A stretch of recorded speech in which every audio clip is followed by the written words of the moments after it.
그러면 여기에서 정하는 사람 마음이잖아, 사실은. 정하는 사람 마음이니까 어떻게 정하면 되냐면 이렇게 응력 변연율 사이의 관계식이 이렇게 지나갔을 때 여기에 접점에서 접선을 그어서 만들 수도 있지. 초기 접선에. 초기 접선으로 구하면 기울기가 너무 올라가지. 콘크리트의 탄성계수가 너무 크게 나올 것 같아. 좀 두려워. 그러면 이 정점에 있는 위치를 찾아서 이 원점과 정점을 이렇게 연결해서 이거의 기울기를 하자라고 내가 약속을 하면 되는 거잖아. 그런데 이거는 또 너무 누웠지. 탄성계수라고 하기에는. 그래서 이 초기 접선은 너무 언라이트하고 요거는 너무 플랫하고 어디를 하면 좋을까? 고민을 당연히 하게 되겠지. 그래서 많은 실험을 해보니까 이 FCK의 약 40%가 되는 선, 그 선과 여기가 거의 원점에 가까운 요 밑에서부터 살짝 떨어진 요 부분을 연결을 하는 요 선, 그거는 원래대로라면 여기 잘 봐봐. 요 응력 변연율 사이에 요 관계식의 요걸 뭐라 그래? 호라 그러지. 요 호를 요 0과 거의 40%의 FCK를 지나가는 선이 지나가게 되면 얘가 이러한 호를 뚫고 지나가는 현이지. 그치? 저것을 그래서 할선 탄성계수, 영어로는 시켄트 모듈러스라고 얘기를 하고, 이거를 콘크리트의 탄성계수로 하자라고 약속을 했어요. 이제 여러분과 나는 약속을 한 거야. 그러니까 이제부터 내가 콘크리트 탄성계수는 말이지 이렇게 얘기하면 이제는 교수님 콘크리트의 탄성계수가 어디 있어요? 라고 말을 하면 안 된다는 거지. 약속을 했으면 그 다음부터는 약속인 거지. 그치? 그래서 이제부터는 이 값을 사용하게 됩니다. 그러면 매번 그때마다 이거를 구하는 것도 쉬운 게 아니잖아. 그러니까 설계 기준에서는 이 탄성계수 값은 압축 강도에 따라서 어떤 값을 사용하라라고 이렇게 규정을 정해주게 됩니다.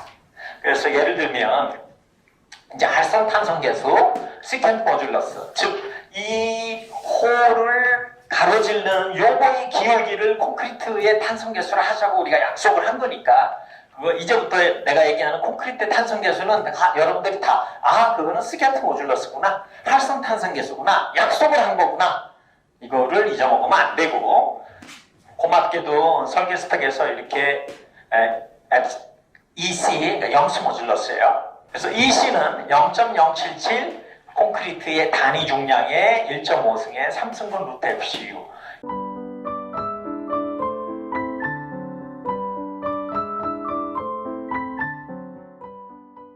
이거는 사실 외울 필요가 없어요. 왜냐하면 나도 여러분과 같은 학부 시절을 겪었고 유학 시절을 겪었고 여기에서 가르치면서 도대체 몇 번째 바뀌었는지 몰라. 그러니까 나도 이제 더 이상 뭐 외울 것 같아. 계속. 다만 탄성계수가 단위 중량, 콘크리트의 단위 중량과 콘크리트의 압축 강도에 상당히 영향을 받고 있구나 하는 것 정도는 기억을 하면 좋다는 거지.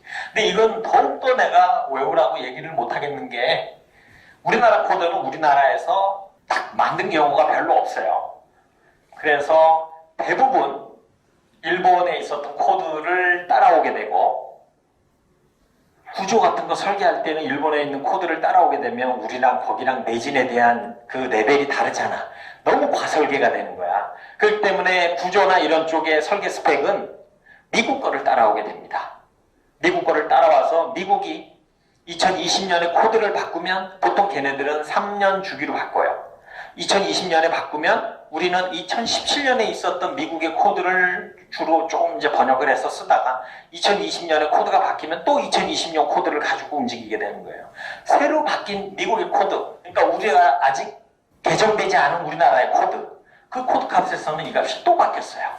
그러니까 아마 어쩌면 내년, 빠르면 내년, 아니면 후년쯤 얘기할 때는 이 탄성계수 값은 또 바뀐 값을 얘기할 거야. 그러니 저걸 외우라고 뭐하러 얘기를 해.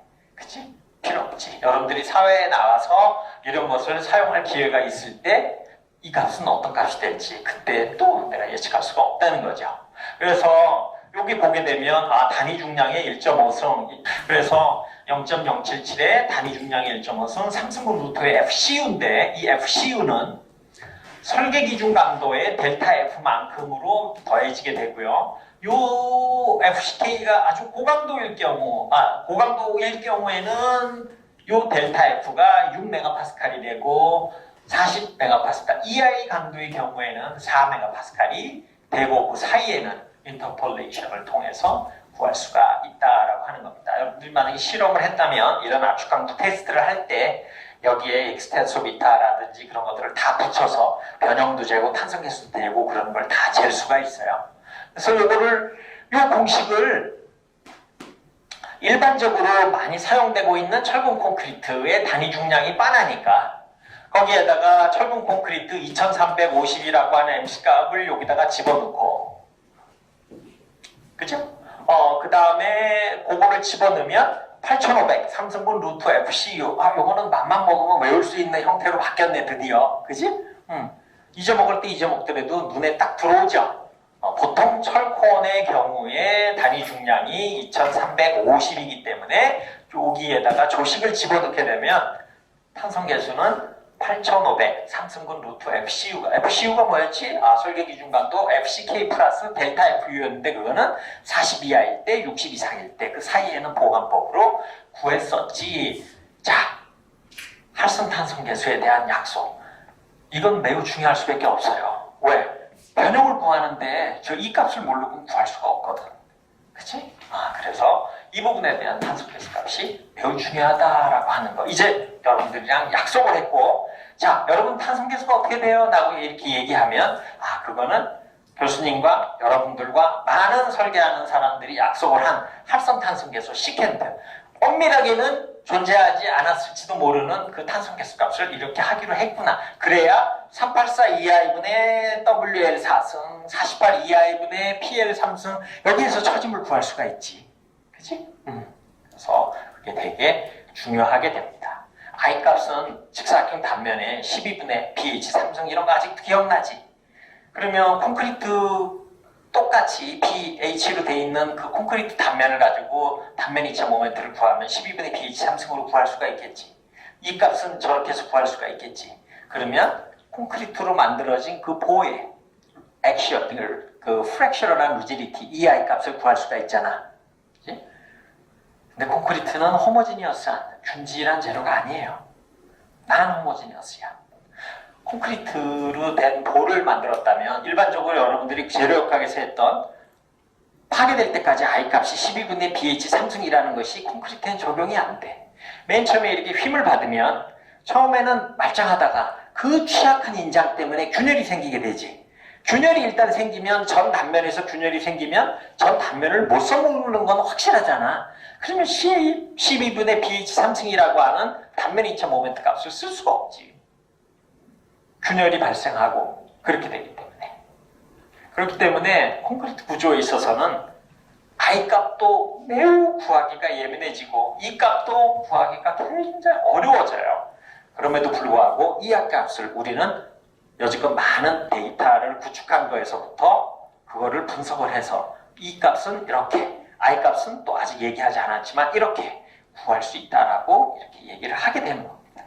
그렇죠? 그것이 없으면 여러분들이 원하는 그런 것들을 구할 수가 없잖아. 그렇죠? 그래서 첫 번째, 탄성계수 값이 이렇게 얻어지게 돼요. 탄성계수 값이 나오면 항상 또 뭐가 나와? 자, 이렇게 압축강도 테스트를 했다고 쳐봐. 그러면 아래 위로 눌리니까 이 수직 방향으로는 변형이 생길 거 아니야? 땡기든 밀든 하여간, 그치? 이렇게만 하면 위아래로는 줄어들지만 옆으로는 늘어나지. 얼마만큼의 비율로?